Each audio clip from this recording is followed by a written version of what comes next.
Welcome back to T. Shaw's Progressive Bluegrass. I am so glad you've come back for more. I actually think that's pretty gosh darn neat. We've got an amazing episode coming up today. For those of you that missed last week, just to bring you up to speed, today is going to be the second half and concluding conversation that I had with Lucas White from Off the Rails. And last week we talked about the Spigma Convention and the Plucket, how Off Rails came to be, the business part of Bluegrass, the euphoric drug we call Bluegrass, their newest singles, John Weisberger and their co-writing, and the next step, their first tour coming up. So if you haven't listened to the first episode, please do so. But if not, now you're up to speed. So without further ado, why do people say that? I don't even know what ado is. But for now, we're going to pick up our conversation where we left off last week. My conversation with Lucas White. Well, before we forget, because we mentioned very briefly at the beginning, what is your connection with Tony Rice's 1935 D28 Martin guitar? You're a Martin guitar guy too, I believe. Are you not? I am a Edmonds guitar and Henderson guitar. Okay. Which they make the guitars that they make for me are 1937 HD28 copies, high glue bracing, the tops, Brazilian rosewood, and I mean to a T, except the headstock. So I am a Martin guy. I just don't have a Martin for myself. I understand. I love the history of Martin.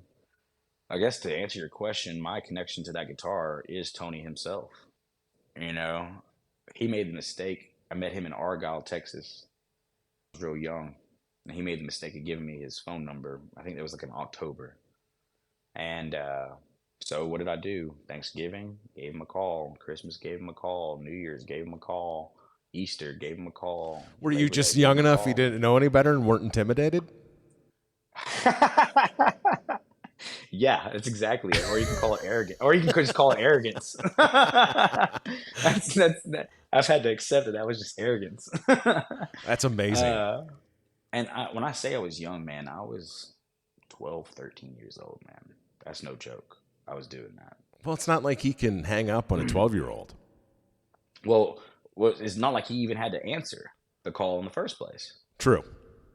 And I think that's the point that I like to make to people is like he took time, and it didn't feel like he was ever rushing me off the phone, and never felt like he didn't want to talk. Which, you know, when I talk to people like Critter or Josh Williams or Jerry Douglas, they say towards the end, they couldn't even get a hold of him, and I always felt like, well, why was I able to talk to him, and still talk to him all the way to the end? I talked to him in November before he passed away, and which was in December, and he was just checking in on my family because I was going through a hard time post pandemic with my family, and so he called me to check in on the family. Wow. And so I don't know, there was just a really special bond there. I ended up I'm not sure how much you know about luthiers across the nation, but a really special one named Snuffy Smith. He built Snuffy Smith banjo bridges, which is one of the most sought after bridges for banjo players tonally. So he was working on, but for one thing, he was an incredible machinist and mechanical engineer and material engineer. That was his background. He created the RC car engine, Snuffy Smith. So all the stuff that kids play on and such, that's all thanks to Snuffy Smith. So anyway, so you're saying RC cars and banjos have a lot in common? I'm saying yes, yeah, they do. And one of the guys who I'll never look at an RC car the same way again. Yeah, I mean, truly, you shouldn't. I mean, only a banjo player would say, hey, let me put an engine and make it real small, and put a toy car on top of it. It was so cool. But anyway, so I got to know Snuffy real well, and Snuffy was in charge of caretaking of Tony's guitar. So I go and stay 3 days with Snuffy Smith, and out of those 3 days, late at night, here comes Tony. Snuffy lives in King, North Carolina, or lived in King, North Carolina, and Tony lived in Reedsville. So around midnight or so, here comes Tony in his Mustang or his truck, and he come up there, and he would say, "Yeah, I've got this buzzing on the fret," or "Oh, let me play that sucker." I think it's more me than the guitar today, or something like that. And so I just got to see two old buddies shoot the shit over at awesome acts. And sure enough, we changed those frets, and here I am pounding frets into 1935 antique Tony Rice A credit white priceless guitar. guitar. Yeah, and back to the youthful side of it. Yeah, I was too young to know better on that one for sure. That was not arrogance. That was just me being a dumb youthful child. But anyway, so A memory you'll you know, never forget. I'll never forget it, brother. I'll never forget it. But in a way, that is how it built the solidarity between me and Tony. I was close with one of his close friends that he trusted and bestowed a lot of trust. And just left the guitar over at Snuffy's house and would just go home and smoke cigs and play on his Santa Cruz.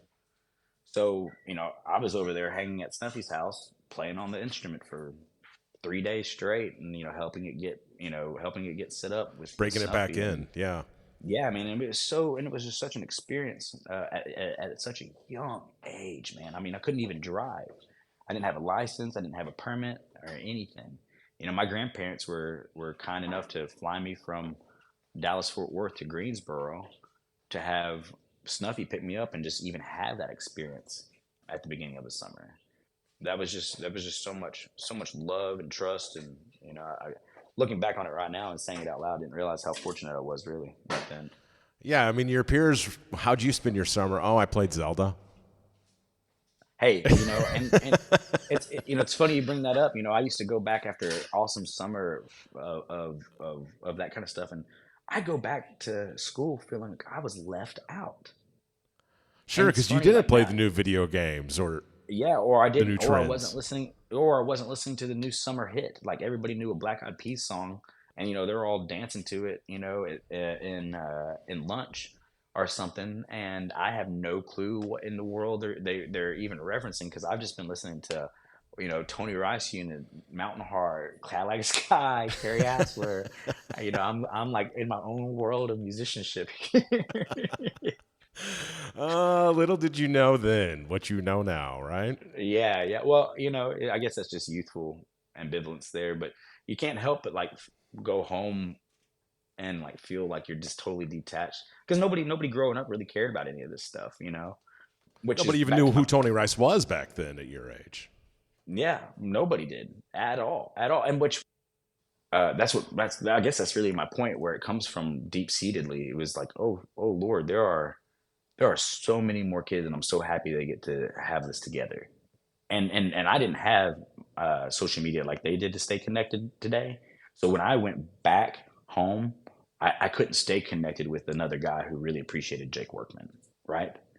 I couldn't feel like I had a You were community. So completely isolated at that point. You're on an island, for lack of a I better was, term. man. I would go and do the bluegrass thing summer, and then I would go back to school in Texas, and just totally felt like, man, if I didn't play football or baseball or I just wasn't going to fit in. So I mean, so I tried all that out too. Which part of the reason I don't play fiddle anymore is because I broke my wrist playing football, and I was just trying to fit in. What age was that?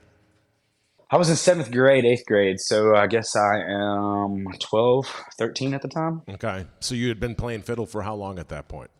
I started fiddle when I was 7 And was in it something that Texas. was forced upon you, or did you enjoy doing it? Oh, great question, man. I'm the only musician in my family. I'm adopted. Everybody in my family is Caucasian. I'm Native American and Hispanic descendant, and nobody else in my family plays music. Nor did they ever try to force me to do anything, nor did I ever feel like when I was practicing something over and over and over, I was never asked to stop. I was never asked to, That's a you very know, patient set of parents for somebody learning the fiddle. isn't that the truth? Well, and I have to say this, I was at this point in time in my life going forward here, I was raised by my grandparents due to my mother passing when I was real young. No, I'm So sorry. I had some really patient grandparents who also had the time and the expenditures to take me wherever I wanted to go. And so, during the school year, for example, IBMA was going on in October or September or whenever it goes on. But anyways, it's during the fall semester. So, they would go to school with me and lobby the principal and the superintendent and say, hey, this is a life achievement experiment or experience. This is a, something that, that should be considered extracurricular in a way. And the state of Texas and superintendent and principal, they all agreed, and they gave me so much latitude to go off and play music. And when we finally got that approved, my grandparents were taking me anywhere and everywhere I wanted to go. That's spectacular. What an opportunity. Yeah, yeah, man. And which is why I think I have a lot of great connections that I've formed going into this off the rails project. Those are all things that I've been laying groundwork for the last 15 years. And you didn't even know it. I didn't even know it back to that point. Yeah, exactly. So you did choose to play the fiddle initially. It was your choice. Man. And Yeah, then man, and then after your absolutely. injury, you couldn't play fiddle, I'm assuming, or it was uncomfortable or painful. And that's when you Yes, sir. picked up guitar. Yeah, it's funny. You can just change your hand around enough to where the scar tissue doesn't hurt, and that repetition of me going up and down doesn't hurt like it does from me going side to side with my wrist. It's so strange. The human body is really strange. I threw myself down a staircase at the end of Spigma and messed up my rotator cuff. And I get it.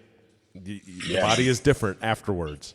But, hey, that's also something that Andy Hall kind of has in common with the infamous Stringdusters, the dobro player. He was originally a guitar player, and he switched to dobro after, I believe it was a wrist injury. So you two have that in common. I don't know if you know that. I did not know that. I love Andy's playing. The infamous String Dusters is a really big inspiration to our sound right now. I'm glad you brought them up. Well, if you ever get a chance to go back and listen to my past episodes, my first episode, I can pretty much say the infamous Stringdusters are single-handedly responsible for creating T. Shaw's Progressive Bluegrass. Oh, nice. Well, shout out to you, boys. Yeah, that was like most people my age, came into bluegrass in my adult life. I wouldn't have given it the time of day growing up. And once I was introduced to that, it's changed my life. And now I'm kind of like living the adult version of your youth. I'm completely ignorant to what else is going on in the music scene. I didn't even know who Taylor Swift was until this most recent tour, when I had a bunch of Facebook and social media friends upset that they couldn't get tickets during the ticket debacle. Oh, yeah. So that's how checked out I've become since I've gone down the bluegrass wormhole. Hey, man, like I told you, it's awesome that we can feel so euphoric and almost feel like it's a drug and get to call it bluegrass music. I agree 100%. I mean that, man. I mean it. I mean it. Well, the infamous String Dusters, I grew up listening to those guys, and I mean, so when we did our radio EPK and background, it's always good to say, well, who do you sound like, or who is your biggest inspiration? And it was infamous String Dusters was the very first one that we said. That's spectacular. Yeah, man. There's so much love, and I got to say this too, man. Like when you look at it from a macro perspective, they laid down so much groundwork for Billy and Molly and us, and they were fearless. They didn't care about sticking into the mold of bluegrass. They didn't care about anybody's opinions, and they went and showed everybody how it's done in the early 2000s, coming into the 2020s. I gotta say that's pretty much the path that Billy's using for his success, and same thing for Molly. And yeah, I'm not sure a lot of people realize that, but really and truly, I think Infamous String Dusters is the case study for us to study at an academic sense for success in bluegrass and a genre, and also that you don't have to be Taylor Swift level of success for a bunch of people to have sustainable lives. I would agree 100%. So, anyways, that's just my 2 cents on that. But there are definitely many reasons to study them. That is awesome. Yeah, man.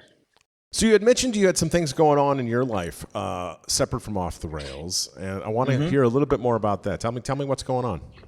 Well, let's be clear. Off the rails is the priority. It's the thing I wake up thinking about and go to sleep thinking about. So, but I do have some other priorities here.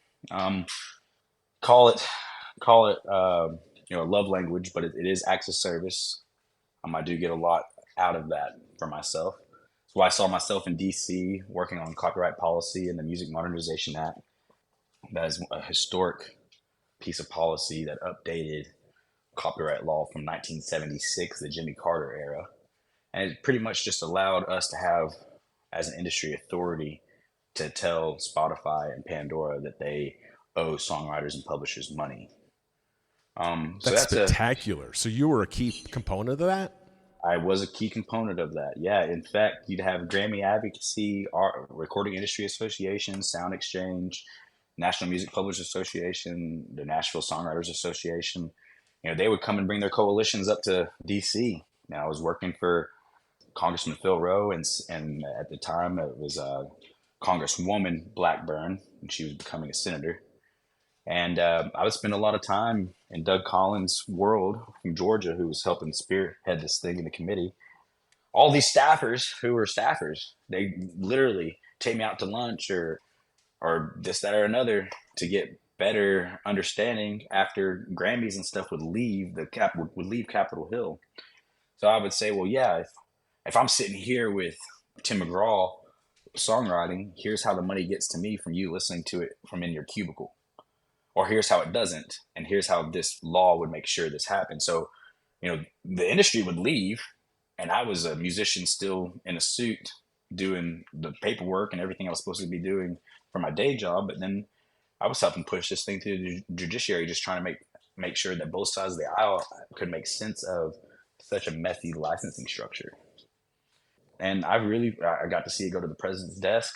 I got to be there when it happened, and it's meant a lot to me. I've got another 2 bills that I've helped draft that are in committee right now. The HITS Act, which is coming out of the Ways and Means Committee to help pretty much make sure that gig economy workers within this industry can write off up to $150,000 in expenses for their in-home studio or for whatever they need for their business. But the name of the game is retention of cash for songwriters. And for for artists, so a lot of my friends who barely make 40 to 60 grand and put 40 to 60 grand into their records and stuff could see a little bit of that cash at the end of the year.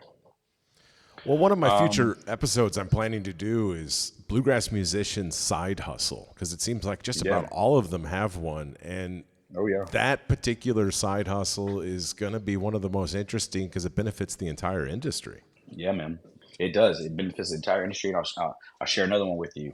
The AM/FM Act. A lot of people don't realize this, but songwriters do not get a direct residual from AM/FM radio play. A lot of people don't know that. So the AM/FM Act. I had no idea. Yeah, in '76, the copyright law of that era made it exempt for radios to pay a public performance license. Because in that time, it did make sense for them to be exempt from paying that license. It was the only way for musicians and artists and labels to get their product out to people, right? So they were making all their money off of, ad play. But now, in an updated world, when you look at your car, you have Spotify, Pandora, AM/FM radio, you have satellite radio, and everything on your dash for your choices of consumption of music. Everything is paying now. We've updated all the digital rights management, but we forgot about the AM/FM radio. And so AM/FM radio is still not having to pay songwriters and publishers for their play. Well, that to me is like a no-brainer now. If everybody else has to pay and they're not exempt from that public performance license, then I really do think that AM/FM radio, it's time to do that. So the counter argument to that is, which I hate to say, so you make more on a Spotify play than you do on radio airtime. Technically, right now, sometimes there's publishing structures for hit songwriters that's a little bit different. So I can't really say that generically. But like if you and I, Trevor, were to start and this was on like Roots Radio, yes, you and I would be making more money right now off of Spotify than we would at radio. That's amazing. I'm pretty confident 99.9% of the population has no idea. Yeah. And so, not kudos to them, but also everybody's talking about this new bundling package from Spotify and how they changed in their internal policies, right? Which kind of gets them out of having to pay the rate that we have set. But anyways, the point of what I'm trying to say here is, for the first time ever, because of the Music Modernization Act, we were able to audit all streaming services in America and see what a song is worth. But instead of that becoming the conversation from the industry, Spotify ended up brilliantly in their end of things, changing the conversation about the bundling package, devaluing it even more, and then we don't even get to talk about what the actual value is because now everybody's so mad about this. So they're just filibustering, having to paying the piper, if you will. It's just a really unique long-term fight that at least I tell everybody, yeah, it is access service that I went up to DC and helped out, but really I was just trying to make sure that when I'm 70, I was getting paid for some future work, like doing things with off the rails. Really, I mean, I just needed to figure out a way to secure myself in digital rights, and that's just kind of the long term thinking of it. And honestly, after COVID, it was really sad to see how the Music Modernization Act was already a law in 2018. It was supposed to be enacted in 2020, and we were already supposed to, and by the end of 2020, we were supposed to already start seeing payouts to songwriters who desperately needed it. Sure. Well, man, that collection didn't even start until January 1st of 2021. And all the damage had already been done for an industry that I cared deeply about. And so that's why I got on to this whole thought of, well, what's other ways that they can retain cash? And so just because of my background in Congress and spending that time up in Congress, there's two things that have really come great out of it. Meeting the guys in Off the Rails and helping secure a little bit of sustainability for the industry as a whole. DC, I look back at DC and I'm like, man, I wish sometimes I wish I would have stayed in Nashville instead of going to DC, but I'm really glad I was in DC. I'm really glad that I had Senator Blackburn allow me to be a part of all of these really unique conversations, moving this forward. And really all those societies, when they were coming in, they weren't talking to a student or a politician. They actually did get to talk to a musician who was in a position of policymaking. So that was just a really unique time to be there, and I shouldn't regret it. I don't really regret it. I just, my musician side of me is like, oh, you probably would be a lot better musician if I focused just on music. Well, I think you've got time to make up for it, and you've done yourself a favor along with everybody else in the industry. So I would not be too hard on yourself. Yeah, thanks, man. And back to the access service. I get back to town from DC post COVID, and I see that East Nashville is full of bluegrass music. The Station Inn is full of bluegrass music, and then I was like, well, this is East Side. I was approached by a bar to see if I wanted to be a house band, and I was like, well, I can't really be a house band. I got other obligations, but I can definitely manage this bar. And that's the Nation's Bar and Grill? Yeah, the Nation's Bar and Grill. I can definitely manage this bar becoming a live music venue. And it was like July 20th or July 17th of last year or something like that, where we started this, and we're about to come into a year long of having this event. We've watched the bar grow over 1,200% in revenue. We have, and you've got live bluegrass almost every night, or just on the weekends? How often is live bluegrass? Every Saturday. Every Saturday. It's the best base pay in Nashville for bluegrass. And I'm really proud of that because, sometimes people walk away from a 3-hour gig playing bluegrass here in town and they barely made $40, Well, it really seems like, especially since COVID, that, Dee's Country Lounge was on the map before COVID, but I know Jane's Hideaway opened up right around that time. Obviously, the Nations. Correct. There's a whole new budding bluegrass scene within the last 4 or 5 years in Nashville that I've never seen anything like it. I feel like Nashville's kind of taken back over the headquarters of the progressive bluegrass scene from Boulder and Denver, where it's been the last 10, 12 years or so. Nashville seems to be the place to be right now. Yeah, I'd agree with that, man. I agree with that. I mean, you have You have, Kyle Tuttle's project that's at D's now. You have East Nashgrass's and those members individually with their projects. Back to that whole thought of seeing this next generation around here. I mean, you're exactly right. It feels like Nashville's somewhat adopted that. I mean, Billy Strings has sold out the Bridgestone Arena and the Ryman 2 years in a row. I think that's Multi 6 days. nights. Yes, I think that's 6 nights in a row over the last 2 years that he has sold stuff out, brought revenue to the city, and might I say, he absolutely put the genre on the next level by filling out stadiums and arenas such as Bridgestone Arena.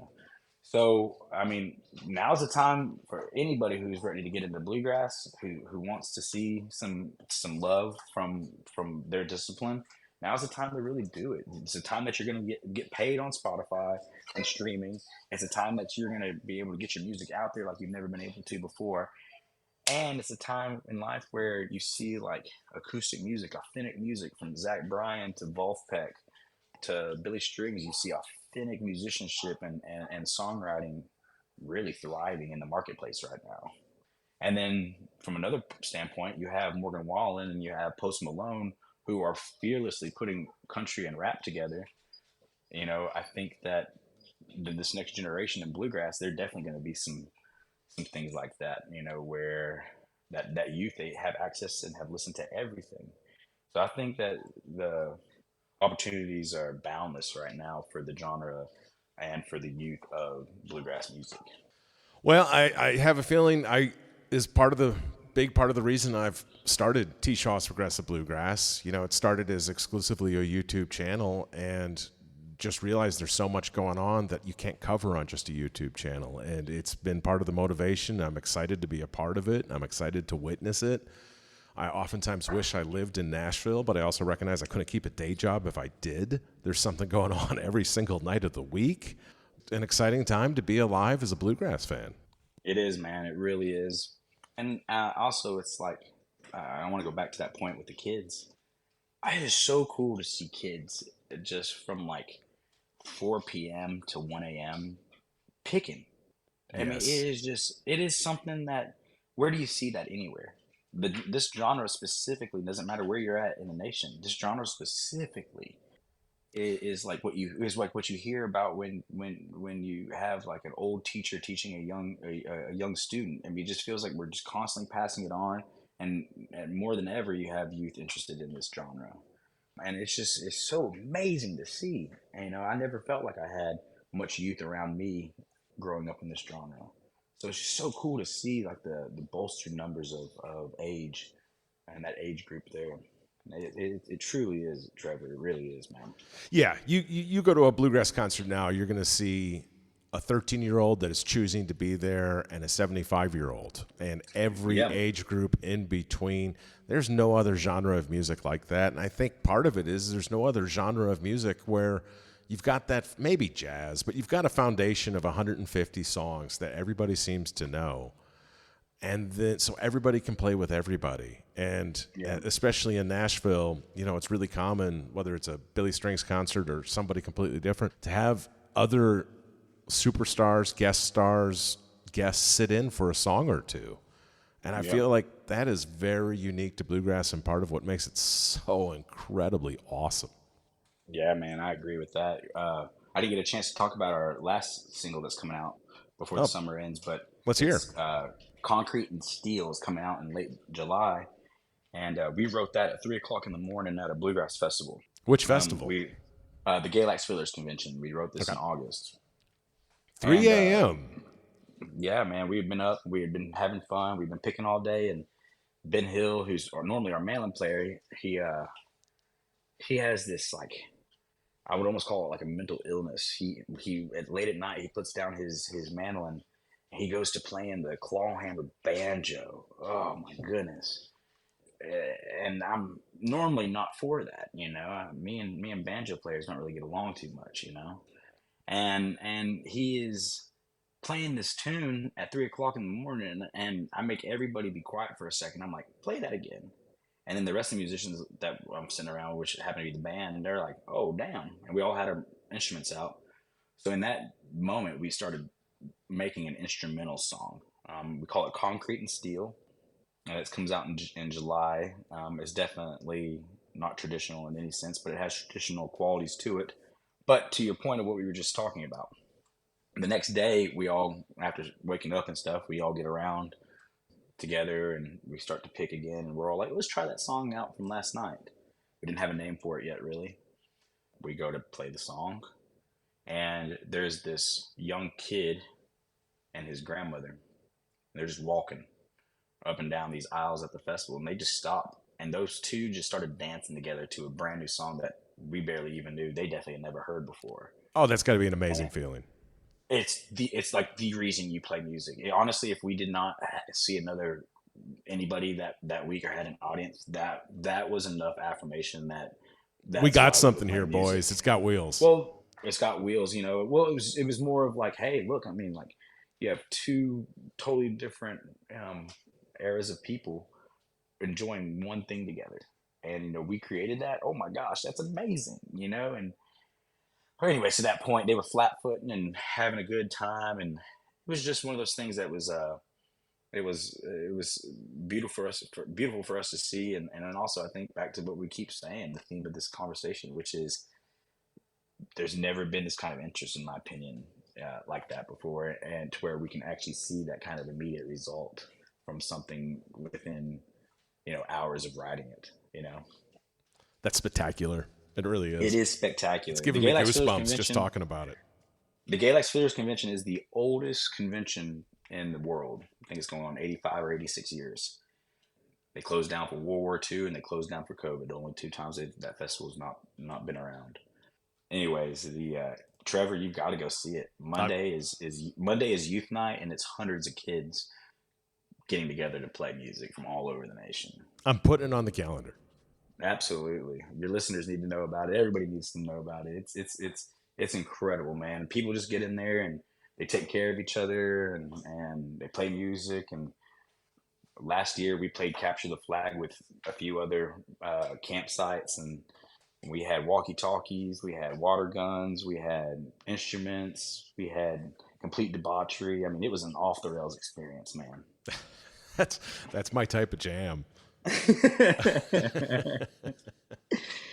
try not to be too serious, but in the background, we're pretty serious about wanting to play more music pretty quickly, Well, my experience at these types of festivals is once the clock reaches the AM hours, the seriousness is gone. Well, I agree with that to a point, man. I do agree with that to a point. When I was young, there was definitely not near as much partaking of drinking and all of that. And I remember when I was young, being 4 or 5 o'clock in the morning, and I'm thinking, oh man, I'm the shit on this guitar. But then now as I've gotten older, I realized that those adults were just letting loose. Yep. That they were still the shit. They just didn't care so much at 3 o'clock in the morning. That's right. Oh, that's amazing. Well, Trevor, I mean, this has been a great conversation, and thank you for all of your support towards Off the Rails. Lucas, it's been great to have you. I've talked about you several times this season, and finally to put a voice to what I've been talking about. And, T. Shaw's Progressive Bluegrass and my listeners, they sincerely thank you for your time today. But I'll be really excited when the shows you got coming up in Nashville become announced and official. They will definitely, if I can be there, I'm going to be there. Well, I think I can give a little blurb on this one. On Thursday, September 26th, we already mentioned D's. It looks like we will be doing a co-bill with Vince Herman of Leftover Salmon on September 26th. At D's? At D's, and he's really taken us under his wing. You talk about somebody who also has laid the groundwork in Colorado and across the nation. He's an early supporter of us as well, and has really helped us kind of get the lay of the land of what to do out west. I mean, we have some really great support, man. So y'all come out and try to support us here in Nashville as well if you can. That'll be a great time. Thursday, September 26th from 9 to midnight. Y'all listen to Ride Forever this summer. We love you. Well, cool. Man, Trevor, thank you for everything. Have a great Saturday. Man, thank you so much. I really appreciate it, and we'll definitely catch you soon and looking forward to it. If you guys aren't geeked to go see Off the Rails after this, well, I don't know what to tell you. Okay, I'm only going to have 2 videos today in my liner notes, or whatever you want to call it, footnotes. The first one will be She Flies, Off the Rails' newest single, co-written by John Weisberger. It's going to be the official single release. And the second one will also be She Flies from Off the Rails, my own personal video from the Ice Bridges Festival back on February 18th. I'm starting to get a hang of this, and I'm really excited to say that we are almost to the conclusion of season 1. I've got 1 episode left. I'm going to do a recap next week where we're going to kind of review everything that happened during season 1 and to give you a few little snapshot insights to what to expect for season 2. But either way, it's going to be amazing and fun, and I'm going to take some time off between now and season 2 and really dial in all the mistakes I've been making. I'm aware it's going to really make it that much better. I'm really excited to share season 2 with you coming up, but for now, we still have 1 more episode left. I hope you come back next week. Thank you all so much for listening. And now a message from our sponsor. Hi, I'm Trevor Shaw. I'm not just a bluegrass extraordinaire. I'm a bluegrass extraordinaire that's also a mortgage loan officer at Chat Mortgage right here in Chattanooga, Tennessee. I'd be honored for the opportunity to help you get your residential mortgage loan or refinance anywhere in Tennessee and Georgia. From veterans to first-time homebuyers needing down payment assistance to retirees finally getting the home they've always dreamed of. Call or text me today at 864-50-T-SHAW. That's 864-50-T-SHAW. Or at my office, Chat Mortgage at 423-591-9801. NMLS number 929381. Give me a call today and we'll get you taken care of.